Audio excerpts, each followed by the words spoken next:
We're getting a Game of Thrones prequel after a few fiasco seasons that ruined the show for me. The best season ever. Ever. Forever. The show is out next week, and I'm hoping it'll be a good show and stand out for itself. As everyone is saying, fingers crossed. If you haven't read Fire and Blood yet, I'd highly recommend you do. This video will be a kind of epilogue to the events that will happen in the House of the Dragon, so mild spoilers ahead.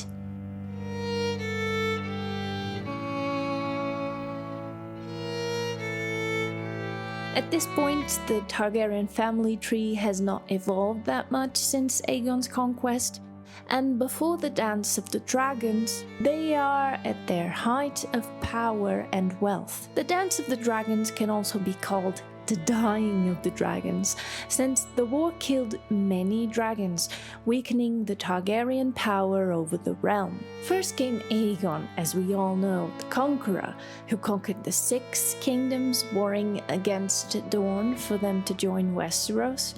His successor was Aenys I, son of Queen Rhaenys, and was 5 years older than his brother Maegor the Cruel.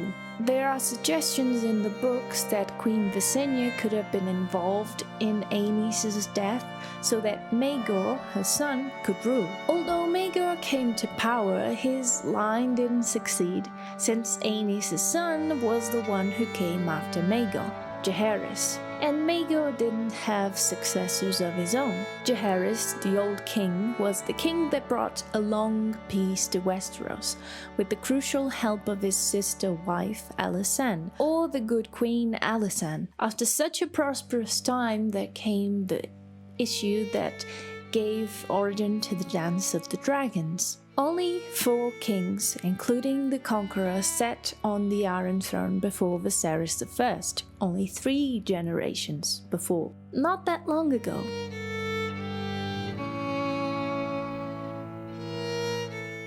The seeds of war are planted in times of peace. In truth, the misogynistic succession issue began with King Jaehaerys, the old king, and the good queen Alysanne, who had 13 children together. Prince Aemon and Prince Balerion were the heir and spare, respectively. Aemon was anointed the Prince of Dragonstone, which every Targaryen heir to the Iron Throne was. Both brothers were skillful knights, even though Prince Aemon was closer to the old king and more successful in knighthood.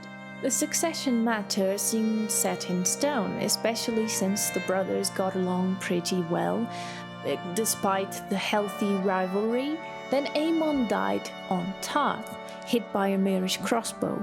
Prince Balerion avenged his brother and returned to King's Landing as a hero. He was then named Prince of Dragonstone and heir to the Iron Throne. But Prince Aemon left a daughter named Rhaenys, who wed Corlys Velaryon. When her father died, Rhaenys was with child, so King Jaehaerys not only ignored Rhaenyra's claim, but also her possible unborn son. The king's decision was pondered, discussed with his counselors, and in accord with the established unspoken law. Nonetheless, Rhaenys objected, saying, "You would rob my son of his birthright." Good Queen Alysanne wasn't content with the decision too, since she ruled the kingdom as much as Jaehaerys. A ruler needs a good head and a true heart. A cock is not essential. If your grace truly believes that women lack the wit to rule, plainly you have no further need of me. And the queen departed to Dragonstone on her dragon Silverwing, remaining 2 years apart from her husband, which, go off, yes, queen, literally. Rhaenys did not rest putting forth her claim to the throne, despite the people's love for Balon. Being a woman, Laena Velaryon was once again rejected like her mother. Then her brother, Laenor Velaryon, didn't face the same impediment and could claim descent from Prince Aemon. Fortunately for Rhaenys, Prince Balon died. and the king considered her claim once more after the death of his son and held council at Harrenhal. He allowed the claimants to put forth their cases to the realm, and he would abide by the Lord's decisions. The meeting took more than a year to happen, gathering more than 1,000 lords. Lannister, Stark, Tyrell, Tully, Arryn, all the most influential houses were there. 14 claims were taken into consideration, from his grandsons in Essos through his daughter Sarah, and even the supposed son of Maegor to a supposed king's bastard.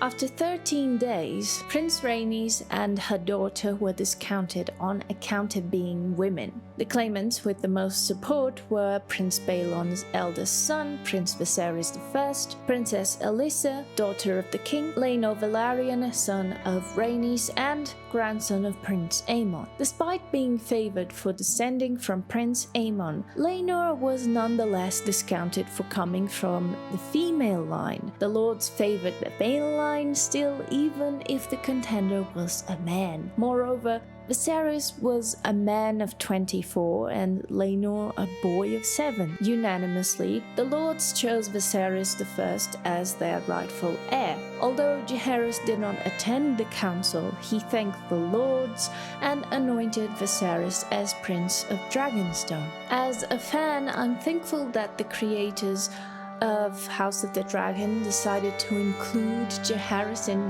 the Council of 101, and perhaps even his last years, since we'll also get to see Alicent and Rhaenyra when they were young, which was a great move from the showrunners. This is important because it kind of became law or a tradition that a male should inherit the throne, and will be used by Rhaenyra's opponents to justify how she doesn't have a claim to the throne compared to Aegon II. Nonetheless, it is important to say that Viserys I anointed Rhaenyra as the Princess of Dragonstone and heir to the Iron Throne, even after Aegon II was born.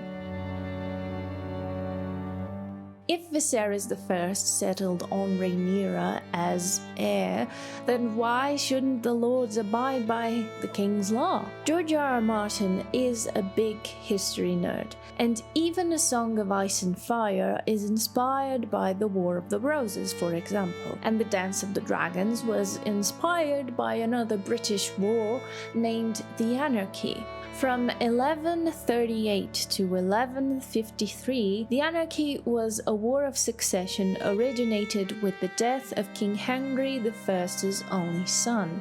The king wanted his daughter, Empress Matilda, to succeed him. However, he wasn't that successful in convincing the nobility to support his daughter. As we'll see in the show, these wars accomplished nothing but destroy both sides of the war. Except in Westeros, it also began to lead to the downfall of the Targaryens. And if you haven't noticed it, I'm like in black, you know, 'cause I want to make my allegiance clear.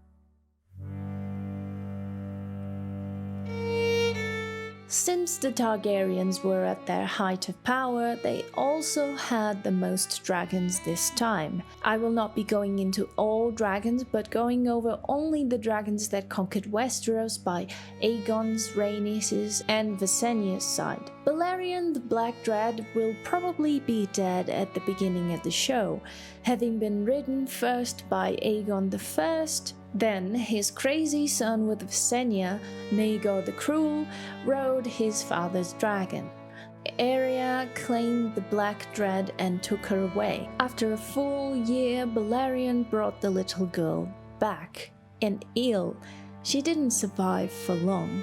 In the events of the House of the Dragons, Viserys I claimed the Black Dread briefly. He only rode him once. Until his death, he didn't have any more riders. When Viserys claimed Balerion, the old dragons struggled when they flew. They circled King's Landing, although Viserys later confided to his father that he intended to fly to Dragonstone. Fearing Balerion was too old, Viserys had opted otherwise. Rhaenyra's father never bonded with another dragon again, which adds to the mysticism of the connection between Valyrians and magic. Perhaps the existing magic will be explored in the show. Born in Valyria, the biggest and oldest dragon Westeros has ever seen, survived many generations of Targaryens, being even older than the United Seven Kingdoms. Rhaenys' dragon, Meraxes, was larger than Vhagar and smaller than Balerion. Born after the doom of Valyria, she lived to conquest Westeros but died with Rhaenys fighting Dawn.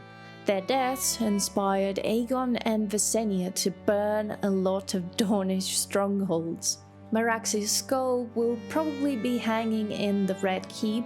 From the conquest, Vhagar was the last dragon to die. By the time we reach the events of the show, she's almost as big as Balerion was. Given she was alive during the conquest, Vhagar fought many battles by the time she fought the Blacks and Greens War. She remained unridden after Visenya's death for 29 years. Viserys' father, Balerion, rode her. During the show, Laena Targaryen will ride Vhagar, daughter of Rhaenys, the queen who never was, and second wife of Daemon Targaryen. She'll also have another rider named Aemon Wanai, the second son of Viserys I, had with Alicent Hightower. I'm not going into any more dragons because hopefully the showrunners will introduce the dragons and their riders properly. I just thought it was neat to tell you about the legendary dragons.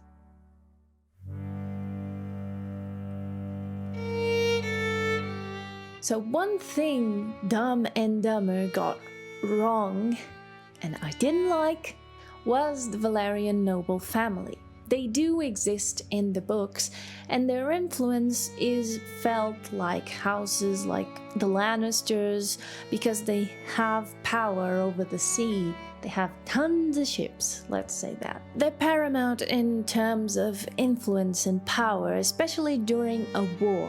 In the Dance of Dragons, their presence is no less crucial. They arrived in Westeros before the Targaryens did, being also of Valyrian descent, and they settled in Driftmark. Although they were never dragon riders, they were the most ancient and close allies to the Targaryens.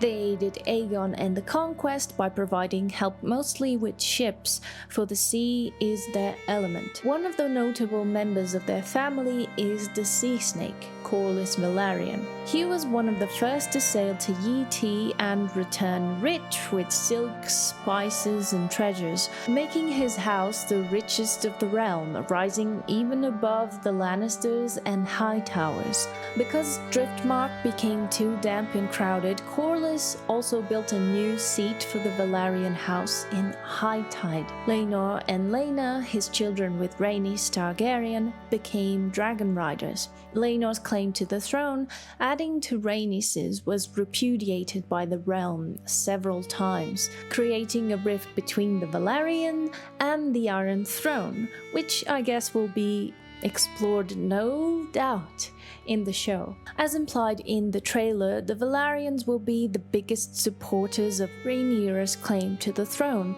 adopting even the Velaryon seahorse into her crest during the Dance of the Dragons. From now on, I will not be speaking further about them to keep the video spoiler-free. If you want to know more about allegiances of every house, I would advise you to read about it, or if you can't, take a look at the wiki. Be warned that you'll spoil yourself twists.